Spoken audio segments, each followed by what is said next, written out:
Hey team, Caitlin Bell here. Welcome to another Redeemer Kids video. This video is going to cover 6 weeks, which will run May 18th through June 22nd. So we'll get us halfway through summer, really. Speaking of summer, last year and the year before, over the months of June and July, we cut back Redeemer Kids to one service. I've had a couple questions about it. We have officially decided we are not going to do that this summer. We will continue with both services, Redeemer Kids being offered at both services.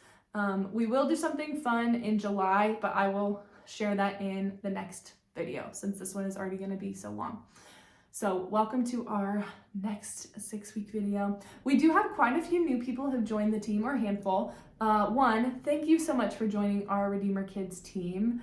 It really means a lot to the whole team. It lightens the load on everybody else, but it's also just such a blessing to our kids and to our church to be able to be in the classrooms with them consistently and pouring into them and sharing the gospel. So we have a lot of fun, well, at least I have a lot of fun in Redeemer Kids, so I hope you do as well. And I hope that you make good connections with other volunteers and feel blessed as you pour out your lives and your hearts for the sake of our children. It means more than I think we will ever know. So thank you for being here. We appreciate it. Okay, a few announcements that I have for you. We have a leader development coming up June 1st, immediately following the 10:30 service. We will provide lunch and childcare. So if you guys could be registered by Wednesday, May 28th, the end of May, if you could go ahead and register, that'd be very helpful for me so that I can line up the right amount of childcare and order food. When you go to register, if you could register for every single person who's attending. So if you are going to come with your 2 kids, if you could, when you click register, it'll say how many selections do you want to make. You would select 3. And then down underneath, you would tell me the 3 people who are coming. So if you could just register for every single person who will be coming to the development, that would be ideal by the end of May. At that development, we are going to spend some time as a large group. I would love to just spend time refreshing some of our Redeemer Kids culture, some of the things that we want to be true of all of our classrooms. I would love to refresh some of our practices, whether that's security or things that happen in the classrooms that our kids experience.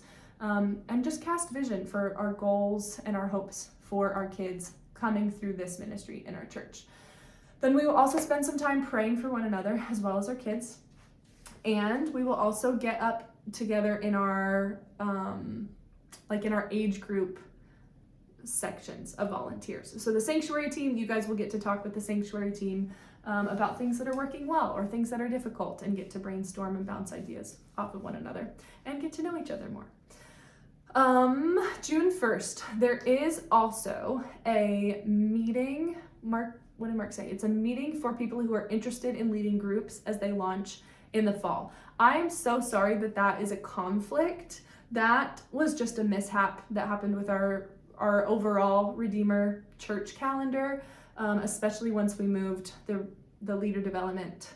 We bumped it back a while ago. So I'm sorry, they just didn't know that we moved the leader development to June 1st. I talked to Mark and Andrew about it, and they decided they're gonna still just offer that meeting also on June 1st, right after the service. They're also doing lunch. I think they'll be in a different building though, or they will for sure be in a different building. I don't know which one. Anyway, I asked Mark about it, and he said, go ahead if you serve in Redeemer Kids and want to go to the development, and you also want to go to that meeting, he said, go ahead, feel free to go to Redeemer Kids. They will have more group leader meetings offered soon.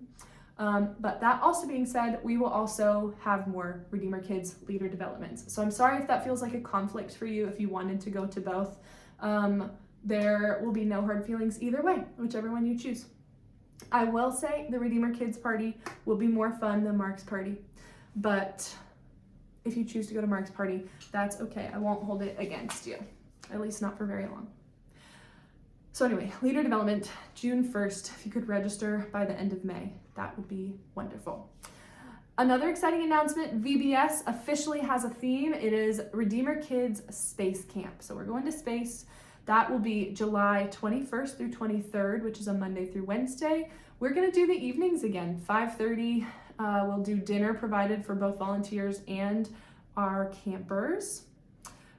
Ages, we'll accept 4-year-olds, pre-K at 4 years old. You must be 4 by July 21st. We can do 4-year-olds through incoming 4th graders. Incoming 5th graders and up, we're gonna ask them to register, if they want to help, to register as junior volunteers. So they'll be given a little bit more responsibility. There'll be a little bit of training on how to serve. So I think whether you send your kids as a camper or a junior volunteer, I think we're gonna have a really good time. And hopefully they all learn and we all love Jesus more afterwards. We are working out a few more details, so if by the time you see this video, if the registrations are not out yet, they will be soon. And feel free to share those with your friends, your cousins, your neighborhood kids. We are opening that up to other kids, not just in-house this year. The last little announcement is just how to use this video, especially for those newer volunteers. I don't expect you, I have no idea how long this is gonna be, but I don't expect you to watch the entirety of the video. Basically what I'm gonna do is I just covered all the announcements that I want everyone to hear.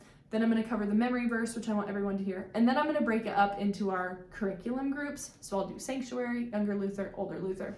Down in the caption of this video, I have timestamps for where each of those breaks happen. So once you make it through the memory verse, if you only serve with 3rd through 5th, go ahead and just skip to the 3rd through 5th section. You don't need to watch the entire video. So just a heads up there if this is your first video. That being said, the memory verse. We are pressing the easy button for these next 6 weeks on the memory verse. So all of your TVs have a flash drive in them, the Roku media player, which is where you watch like your Bible story videos and stuff. On those flash drives, currently there are 3 folders outside of Bible story videos. There is an Easter folder that had our videos and songs from Easter. There's a Slugs and Bugs folder, which is just Slugs and Bugs music. So if you want to play music in your classroom, but you don't want the screen flashing and doing things, and you want to play Bible songs, Slugs and Bugs, I think there are 66 songs in there. Get to work, have at it, and listen to those Slugs and Bugs songs. Melanie McCoy will be so excited if you do. So you have that as an option, but for our memory verse, the 3rd folder is titled Worship Videos, I believe. Worship Videos, and in there is a video titled Psalm 119, verse 109. I think it's called Psalm 119, 109 Lyrics. That is what we're gonna use for our memory verse for the next 6 weeks, and it is so simple, it's so short. The little song, I think all it says is, your word is a lamp for my feet and a light for my path. That's the whole song. It's like a minute and a half. It's pretty catchy. So your kids should know this memory verse by the end of 6 weeks. Practice it for sure without the music too. I mean, it's literally just like a half sentence, basically.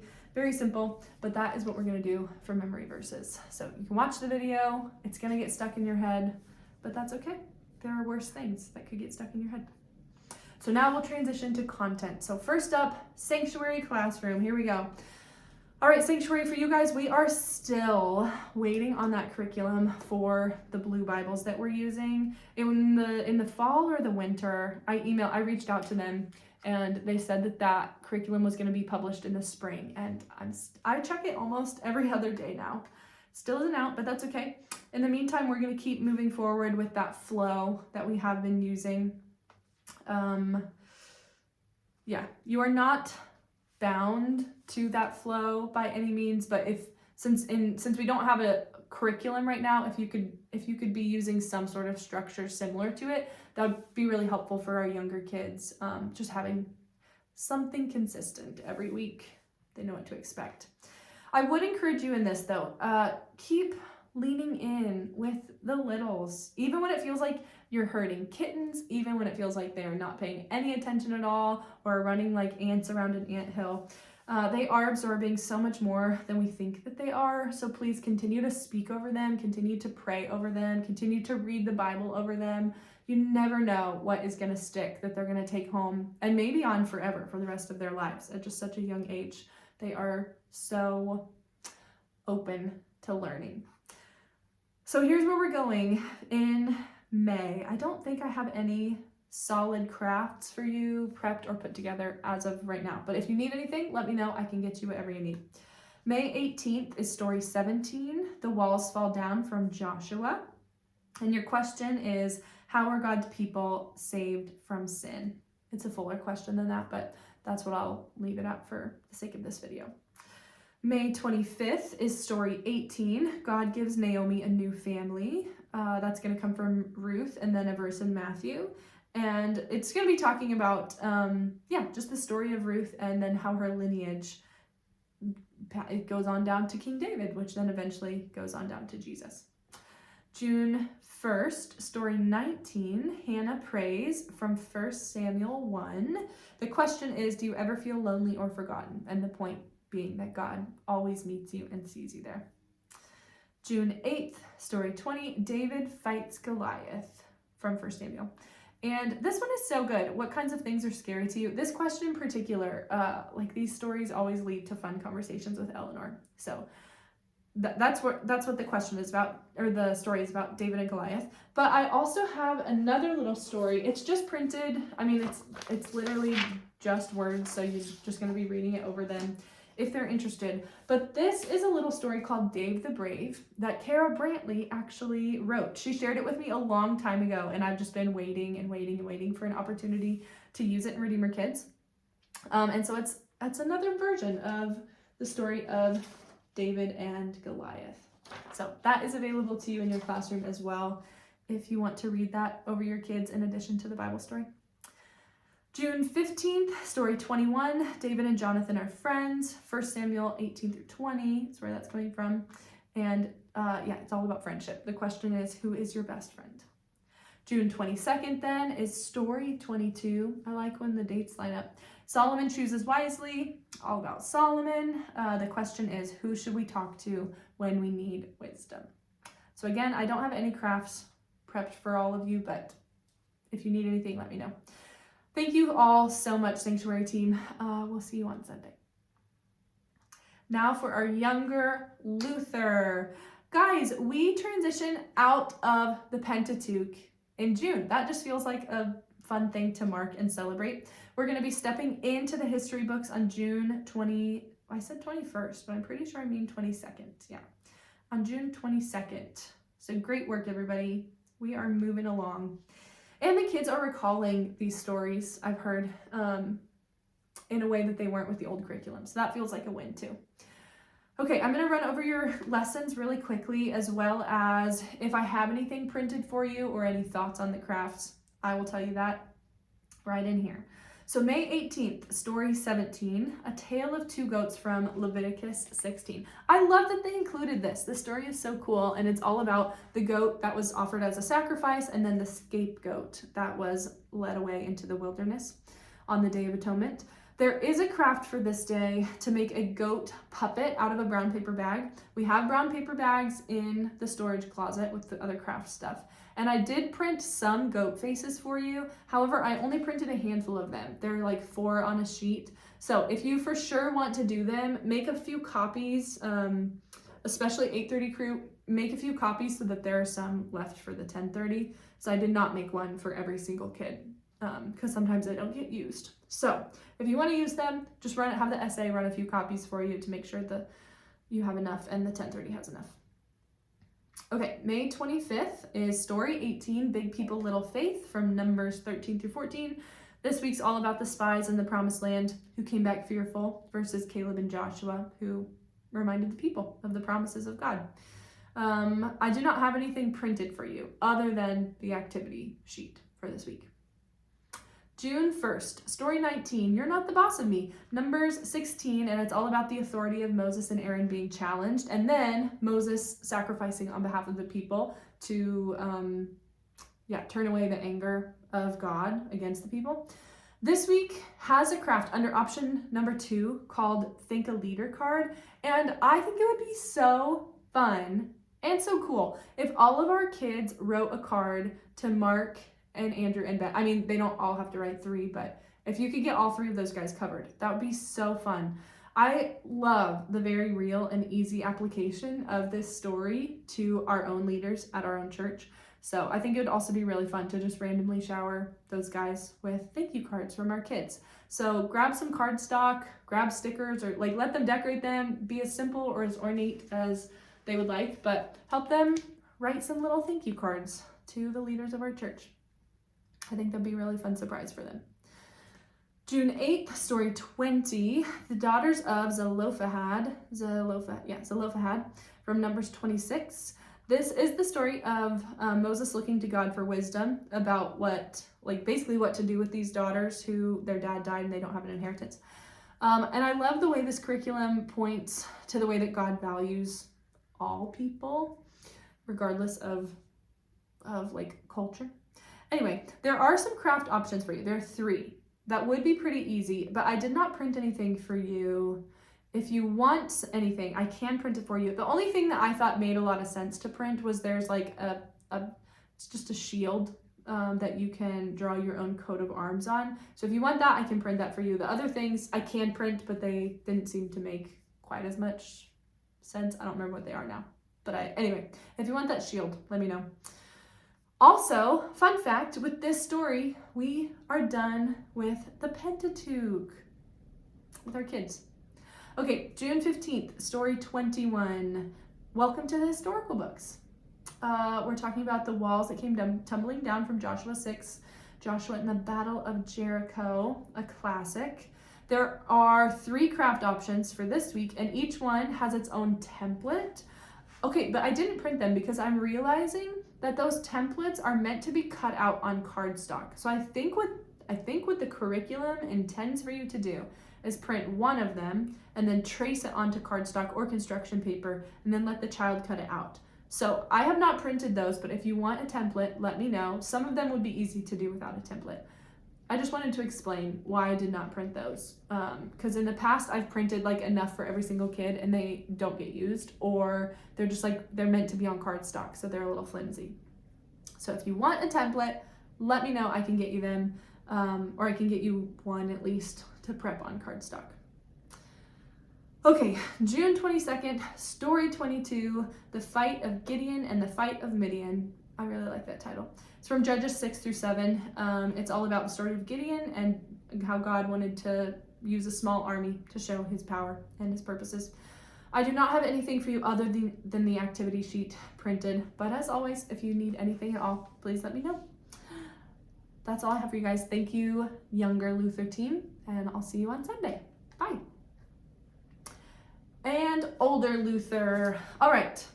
We are actually wrapping up part 1 of the whole catechism on June 8th, part 1 of 4. So great work, guys. The 3rd through 5th graders have been doing such a great job with the catechism. Thank you so much for your hard work and dedication with them. It does not go unnoticed. And I think so much of the reason that they are picking it up and having so much fun is because you guys are also really invested and having a lot of fun with them. So great job all around. And they have almost a quarter of the entire catechism already memorized. Even when I'm in there serving with them, most of them have most of the questions. So they're doing great. We start part 2 on June 15th. Part 1 was all about God, creation, fall, and law. And part 2 will be about Christ, redemption, and grace. So here are our questions. I'm just going to read the questions and if I printed anything for you. So May 18th, question 17, what is idolatry? I did print a comic strip and a thought bubble for every single kid. May 25th, question 18, will God allow our disobedience and idolatry to go unpunished? Nothing printed for you. June 1st, question 19, is there a way to escape punishment and be brought back into God's favor?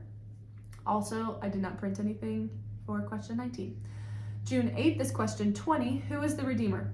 Okay, now here I did print 2 things. I printed the catechism clues. I printed 1 for each service for you to play the recap game with the kids. I thought it sounded really fun actually and would be a really easy way. You draw the bingo or the grid on the board. You could color it in with a marker or slap sticky notes up there. And then the clues, I printed 1 for each service. I also printed the virtue vision. I don't know if you always do the virtue vision. This one sounded neat to me. So the virtue vision has an activity called the opportunity for humility. I printed 1 for each service. Yes, I printed 1 for each service. I think that's just where you would read the opportunity and then ask them, how would you respond in a Christ-like manner? So you have those as well. June 15th, question 21. This kicks off part 2. What sort of Redeemer is needed to bring us back to God? I did print for you a human and divine activity. I printed 1 for each child. And then illustrations of world religions, I printed 1 per service. June 22nd, question 22, why must the Redeemer be truly human? This week I did make, there's like a blank bingo board. I copied one for every child. I think it's called Body Bingo or something like that. So that is everything I have for you guys too. Thank you so much, and we will see you on Sunday. Bye.